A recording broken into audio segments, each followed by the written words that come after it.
বগায়া হাওর এলাকায় অনেক মানুষ বিল্ডিং এর মধ্যে ঘুমায়, অনেক মানুষ বেড়ার ঘরে ঘুমায়, অনেক মানুষ টিনের ঘরের মধ্যে ঘুমায়। কিন্তু বাবারে বিল্ডিং ঘরে যেই ব্যক্তিটা ঘুমায় তার মনের মধ্যে বড় টেনশন, যদি আমার বিল্ডিংটা বগায়া হাওর এলাকায় না হইয়া আমার বিল্ডিংটা সিলেট শহরে হইতো তাইলে না জানি কত ভালো হইতো।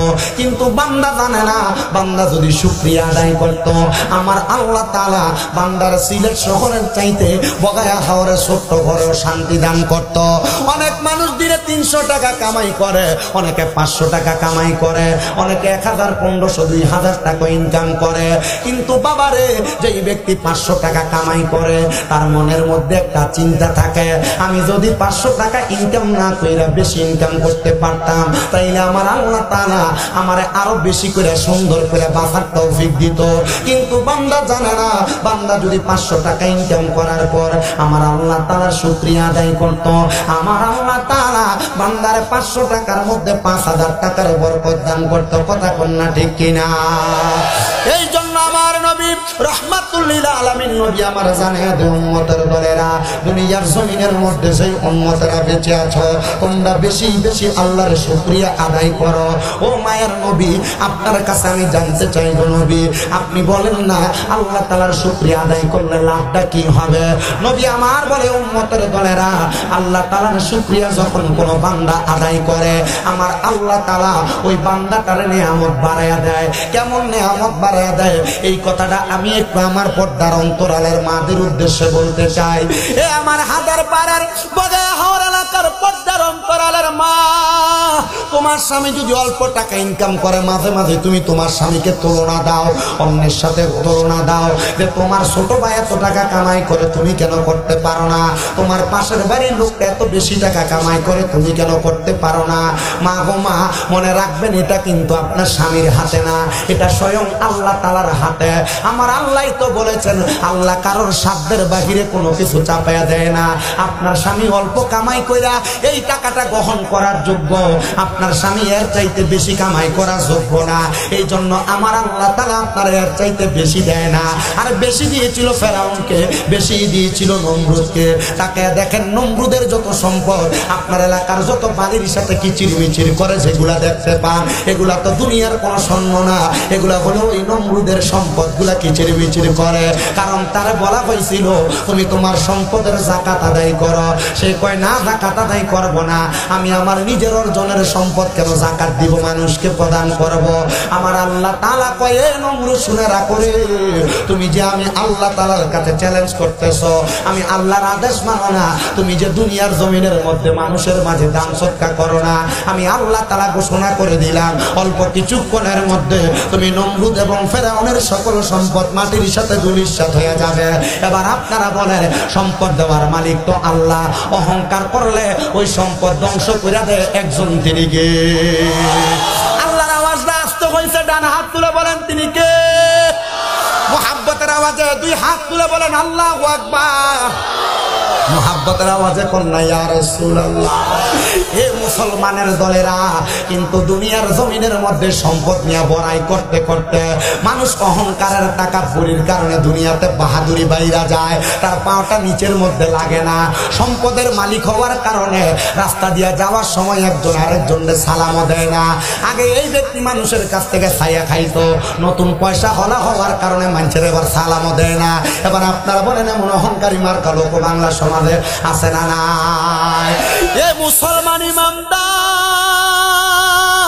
এ সিলেটের গোয়াইনঘাটের হাদার পারে আমার এই বগায়া হাওরের দক্ষিণ পাড়া জামে মসজিদের মাহফিলের জান্নাতের বাগানে যারা যারা উপস্থিত হইছো মনে রাখবা বেশ উপরের কোনো ক্লাস লাগবে না, মাদ্রাসার ক্লাস 9, 10 এর মধ্যে, আর উপরের কোনো ক্লাস লাগবে না, হাদিসের একবারে সর্বনিশের যেই ক্লাসটা মেশকাতের ক্লাসের মধ্যে অহংকারের হাদিস পড়তে দেয়া দেখলাম আমার নবী ডাক দিয়া কয় এই অহংকার হলো আল্লাহর কুদরতের চাদর, এই কুদরতের চাদর ধরে যেই ব্যক্তি টানাটানি করবে আমার আল্লাহ তাআলা কাল ময়দানে মাশরের কাছ দিকে ফিরেও তাকাবে না। আপনার টাকা হইছে দিছে আল্লাহ, সম্পদ হইছে দিছে আল্লাহ, সন্তান হইছে দিছে আল্লাহ, যদি তাকাব্বুরি করেন আমার আল্লাহ তাআলা এই তাকাব্বুরির কারণে আপনার সকল কিছু ধ্বংস করতে আমার আল্লাহ তাআলার একটা সেকেন্ডও লাগবে না। বলে হুজুর কেমন? আল্লাহর দোহাই, আমার একটা কথা শুনলো এটা আমার কানে লেগে যায়। আপনি চিন্তা করছেন হ্যাঁ কথা বলছে আমার কানে এসে। আপনারা গভীর মনোযোগ দিয়ে বয়ান শ্রবণ করবেন। এ মুসলমান, এই ইমানদারের দল, এই জন্য অহংকার করা যাবে না। কারণ অহংকার করেন যত ধনী হন না কেন, তাকে দেখেন অনেক ধনী মানুষটা এখন কবরের মধ্যে আছে না নাই? তার কবরের মধ্যে কি সুন্দর করে আপনারা একটা খেতা বালিশ দিছিলেন, মারা যাওয়ার পরে তার কবরের ভিতরে একটা সুন্দর কম্বল দিছিলেন, মারা যাওয়ার পরে তার কবরে একটা লাইট দিছিলেন। সেনা পয়সাওয়ালা, পয়সাওয়ালার কবর যেমন গরিবের কবর তেমন। তার মানে বোঝা যায় ধনী আর গরিবের মাঝে কোনো পার্থক্য নাই রে। ওই কবরের মধ্যে আমার আল্লাহ তাআলার কাছে মানুষ এক জাত, কথা কন্যা ঠিক কিনা? কিন্তু ওই এক জাত মানুষ দুইটা ভাগে বিভক্ত। মায়ান নবী আপনার কাছে জানতে চাই কোন দুই ভাগে বিভক্ত আপনি বলেন না। নবী আমার বলতেছে এক নাম্বার ভাগ হলো মুমিন, দুই নাম্বার ভাগ হলো কাফির। এক নাম্বার ভাগ হলো মুমিন, দুই নাম্বার ভাগ হলো মুনাফিক। এক নাম্বার ভাগ হলো মুমিন আমলওয়ালা, দুই নাম্বার ভাগ হলো মুনাফিক বেআমলদার। শুনো রে আমার বগে হাওরের বাবারা, এ সিলেটের মুসলমানেরা, অন্তরের চক্ষু লাগাও, অন্তরের কান লাগাও, শোনো আমার আল্লাহ তাআলা তোমাদের উদ্দেশ্যে কি বলেন।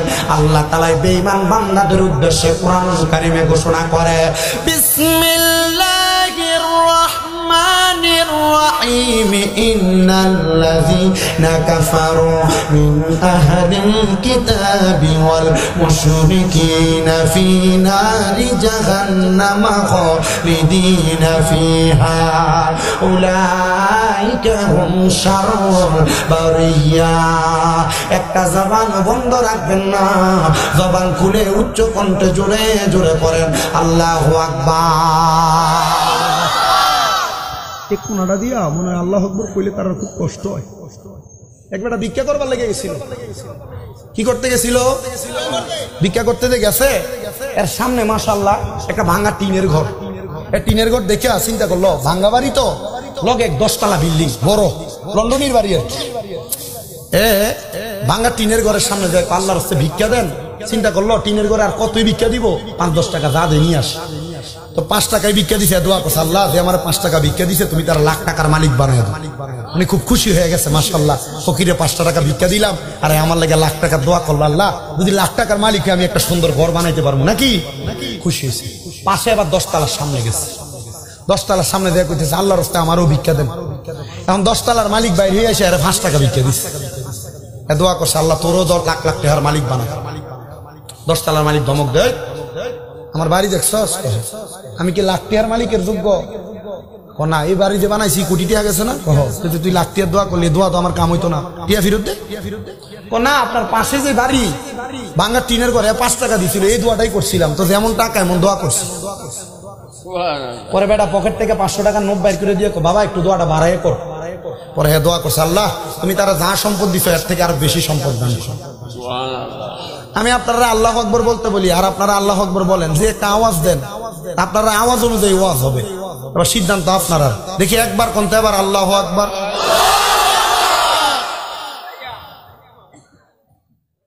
এখন বোঝা গেছে যে আপনি না কইছিলেন যে 10-15 জন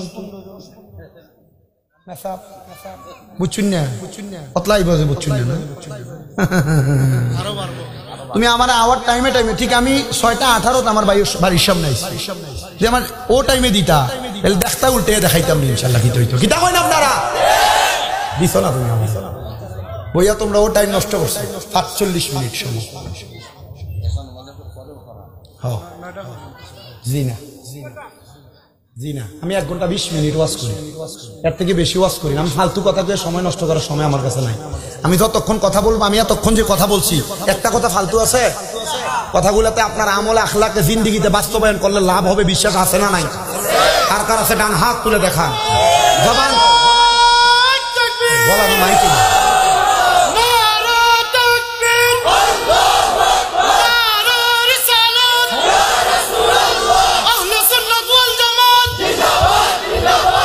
বলে দিন আসলে পরে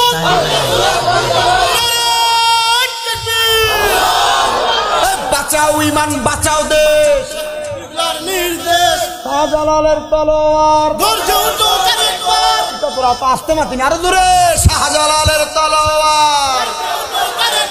শাহজালাল ইয়ামিনের কারণে ইসলাম পাইছো না নি? তোমরা মনে আসিনি তা ভুলি লাইছো তোমরা, যদি না ভুলতাই অত ফানি আইয়া তোমরা বাসাই তোমরা কথা বুঝছো, যদি না ভুলতা তোমরা ফানি আইয়া বাসাই তোমরা, তোমরা ভুলছো। আল্লাহ আমরারে বুঝার তৌফিক দিক, কারণ এই আযাব গজব আল্লাহ আমরারে দেয় না, আমরা হাতে কামাই করি আনি, কথা মাথে না।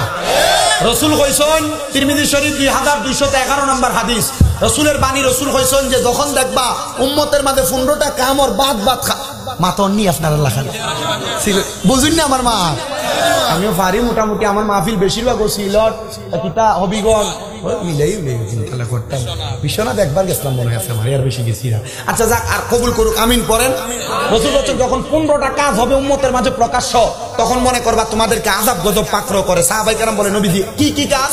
নবী বলেন 1 নাম্বার, মানুষ গনিমতের মালকে নিজের মাল মনে করবে, এখন এই যুগ নাই। 2 নাম্বার, আমানতের মালকে নিজের মনে করে ব্যবহার করবে। আমানতের মাল কোনটা? আপনার কাছে কেউ 1000 টাকা দিল, বাইতে এটা তোর কাছে রাখ দিস, আপনি এই টাকা নিজের মনে করে ভাঙিয়ে গেছেন, পরে খোঁজলে আর পাওয়া যায় না। 3 নাম্বার, কোন পরিবারের ভিতরে যখন দেখো স্ত্রীর কথা স্বামী শুইনা চলে, মানে স্বামী স্ত্রীর বাধ্য, মানে ওই যে আমার ঘরে আমি মেম্বার, হ্যাঁ, যখন দেখবা যে বউ চেয়ারম্যান আর জামাই মেম্বার, তখনই মনে করবা যে এটা কিয়ামতের আলামত, তোমাদেরকে আযাব গজব পাকড়াও করবে। রাসূল এরপরে কি নবী বলেন 4 নাম্বার, সন্তান তার মায়ের অবাধ্য হবে, মা কোনো কথা বললে ফাটতাম না বলে ফালাইয়া দিবে। 5 নাম্বার, রাসূল বলে সন্তান তার বাবার অবাধ্য হবে, বাবার কথা শুনে চলবে না, এমন ভাবে বলবে বাবা কোনো পরামর্শ দিয়ে আপনি বোঝেন না, বসে থাকেন, আছে না? আছে না? 6 নাম্বার, রাসূল বলেন সন্তান তার মা বাবার চাইতে বন্ধু বান্ধবকে বেশি সম্মান করবে।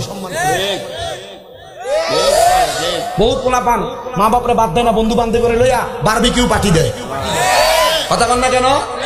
বহুত পোলাপান মা বাপরে বাদ দেয় না, বন্ধু বান্ধবী নিয়ে ঘুরতে যায় খাসি জবাই করে খায়। আল্লাহ নবী বলছে এটা কিয়ামতের আলামত। আর যখন দেখবে এগুলা হচ্ছে, সন্তান মা বাবার চাইতে বন্ধু বান্ধবের বেশি গুরুত্ব দেয়, তখনই মনে করবা তোমাদেরকে আযাব গজব পাকড়াও করে। রাসূল বলেন শুধু এইটা না, 7 নাম্বার, নবীজি কি?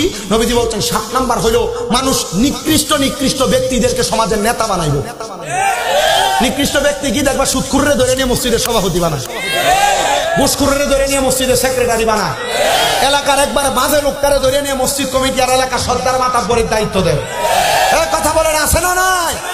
আর সমাজের চা দোকানে বইয়া দেখবেন লম্বা লম্বা কথা বলে সুদখুর আর ঘুষখুররা, আছে না?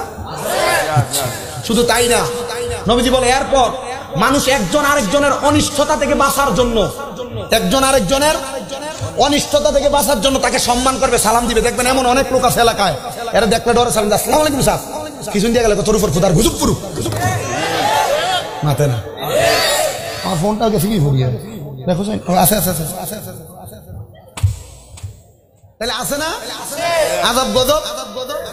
মানুষের অনিষ্টতা থেকে বাঁচার জন্য কি দেয়? সালাম দেয়। দরকার কি তো সালাম দিও না বেটা, আল্লাহ বুঝার তৌফিক দান করুক। নবীজি এরপরে কি? নবীজি বলছেন এরপর দেখবা গায়িকা বেড়ে যাবে, গায়িকা। দেখবেন বহু জায়গার ভিতরে উরুস মুবারকের নাম দিয়ে গান বাজনা করে, দেখতে নেন না নাসা, এই কথা বলেন ঠিক কিনা? আবার এরাও কিন্তু সুন্নি দাবি করে, এদের সাথে সুন্নিদের কোনো সম্পর্ক নাই, আছে?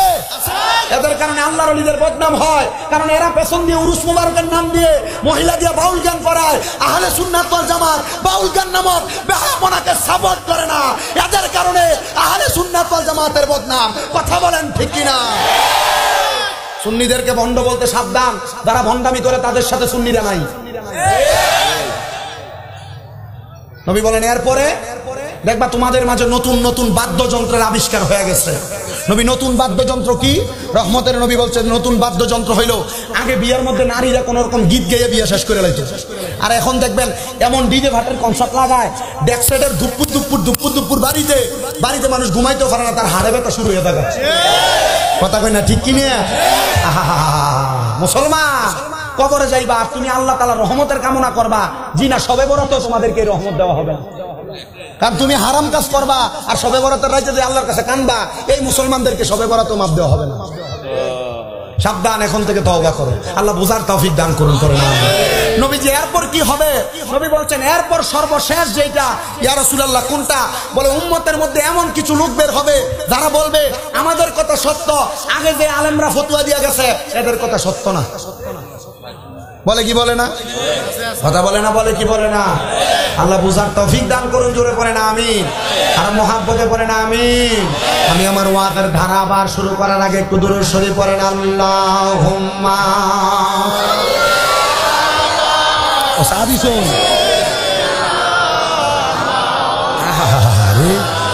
মুহাম্মাদ ওয়া আলা মাইকটা দিবি ভালোই তো, কি সুন্দর ওয়াজ করলাম।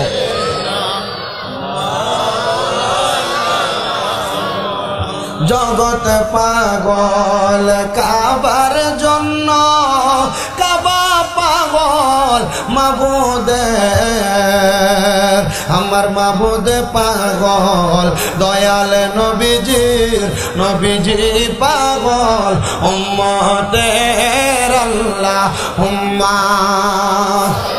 ওকে লাগবে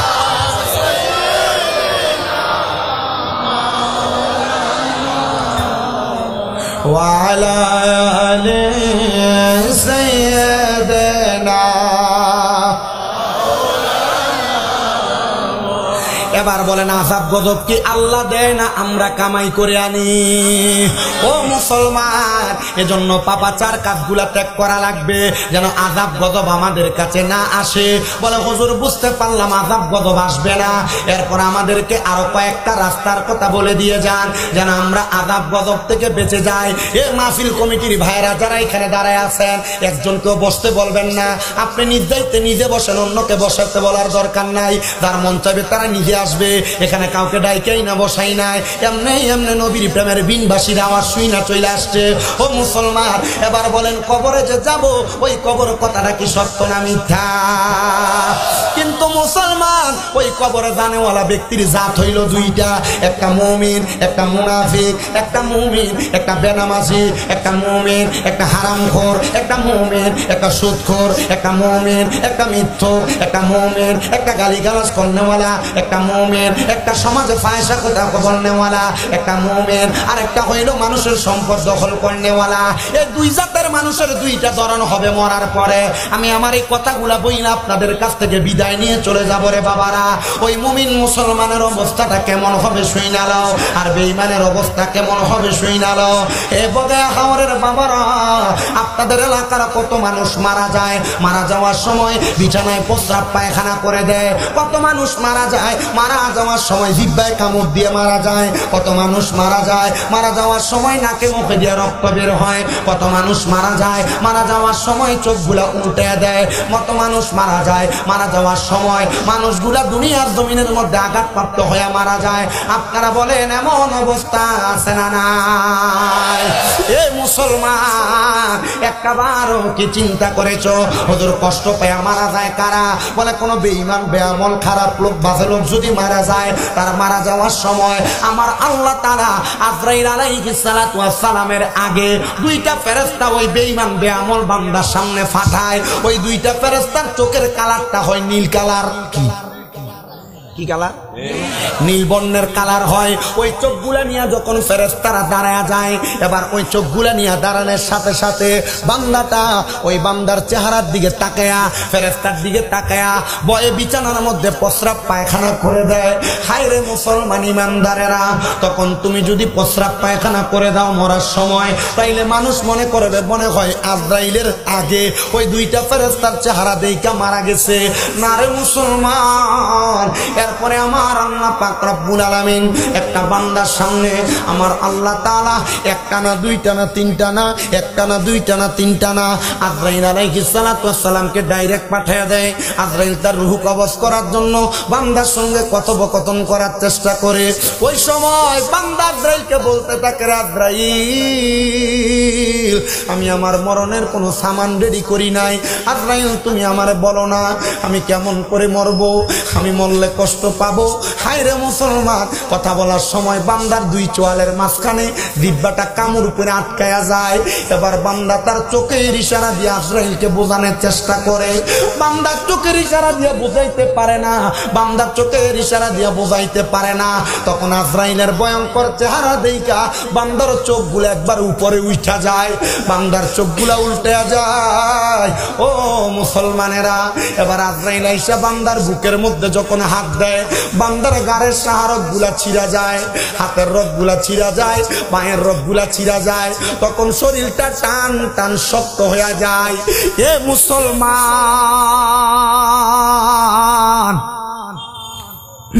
আজরাইলে যখন তোমার বুকটার মধ্যে হাতটা দিব, মনে হবে সমস্ত পৃথিবীর বড় বড় পাথর পাহাড় গুলা তোমার বুকের উপরে আইনা চাপিয়ে দিছে। ও মায়ার নবী, বুঝতে পারলাম পাথর গুলা চাপিয়ে দিছে আর পাহাড় গুলা চাপিয়ে দিছে, এমন কষ্ট হবে। বলে কোন মুমিনের না, এটা বেঈমান বেআমল বান্দার কষ্ট হবে। ও নবী, তখন কি বান্দা আর কষ্ট পাবে না? বলে না রে না, কষ্ট পাবে। একটা জীবিত ছাগল, একটা জীবিত বকরি রে জীবিত অবস্থায় টানা